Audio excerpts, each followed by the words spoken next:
Marcus Garvey trying to make black people understand themselves. Give you a true knowledge of yourself and life, so that the same glory and success attained by other men who understand themselves may be yours. Man in the full knowledge of himself is a superb and supreme creature of creation. When man becomes possessor of the knowledge of himself, he becomes master of his environment, the captain of his own ship, the director of his own destiny, the accomplisher of his own ends. Man should understand himself because man is full of knowledge, and this knowledge is a gift of nature. He was given the faculty of understanding all things around him. This faculty for understanding has not been taken away from him. None of his senses have been taken away from him. So there is no excuse for the black man in lacking the knowledge that man is used to beautify the world and produce all that he needs for his happiness and civilization.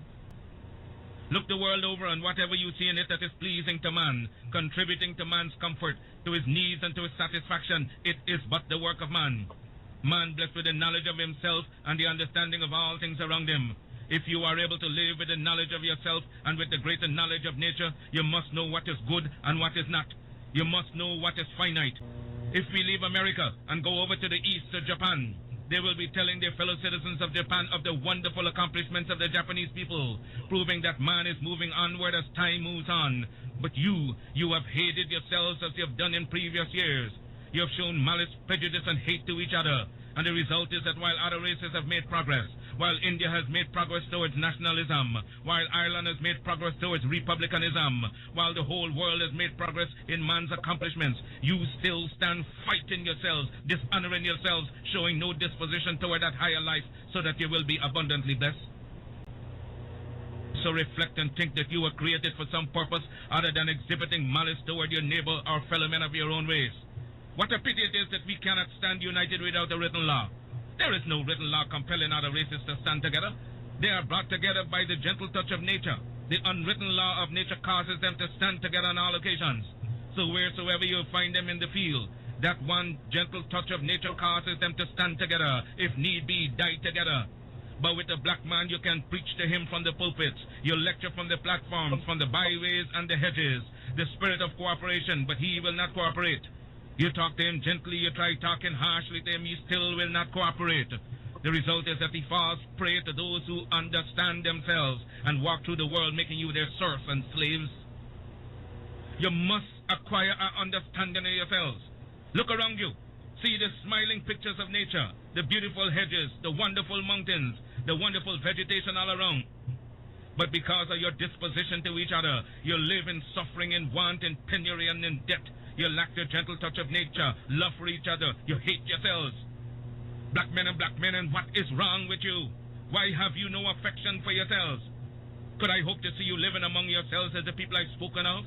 Living in charity, love, and in sympathy with each other? It can be done.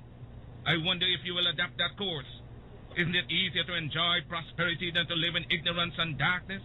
Why select the worst out of nature? Nature never gave pain, suffering, and death to the world. It was man himself who selected death, pain, and sorrow. I wonder if I cannot inspire you to select between good and evil. Let me impress upon you once again that whatsoever your hardships may be, whatsoever your difficulties in life, they are your own selection. And so if you encourage them, if you husband them and take them to your bosom, they will abide with you. Nature will not take them away from you as Mother Nature did not give them to you. She is not responsible for your sorrows. Mother Nature represents all that is beautiful. She gave you the highest personality in the realm divine. Your sorrows are your own. If you want joy, if you want sunshine, it is before you abundantly in nature. I made a selection of sunshine, the beautiful sunshine. I made a selection to laugh with the moon, to laugh with the stars, and sing with the birds of the forest and of the wilderness, to join in the rhythmic music of the winds that sing from east to west and from north to south. Had I selected sorrow, I would have been dead a long time ago, and been without that which would send me into the presence of the divine, because I would have lived not with the knowledge that is divine. We must acquire the higher knowledge of life. Black men and black women, will you get the knowledge that the white man has that causes him to be leaders and masters in the world? They are not gods with a peculiar source for understanding the world around them. They have only given expression to the knowledge of their humanity and been able to use and conquer all to their satisfaction and glory. And that is why they are always greater than you in every community that you find them. Isn't it strange that wheresoever the white man is found, he takes precedence over you? Why is that so?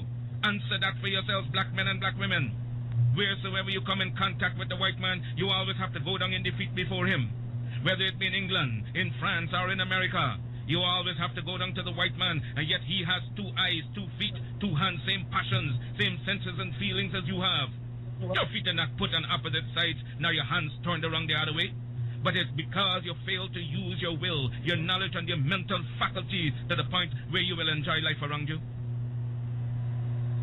I'm only here and not in the gutters and in the pond of despair because I use my intelligence. And alive shall ever use his intelligence in understanding the works of nature more than I. I shall rise as high as he ascends. I shall meet him on the same platform of mental equality and fight him till thy kingdom come, because nature created us equal. I want you to make up your mind as I've made up my mind years ago. Make up your mind that you will rise to the knowledge of your soul. Because of your ignorance, you cannot understand and decide between good and evil. You don't know whether you're doing right or wrong. With a greater knowledge of life, you're able to appreciate all things around you. I'm able to gather you here because I understand you. Understand your neighbor, your wife, your children, and you will be able to live in harmony with each other and get the best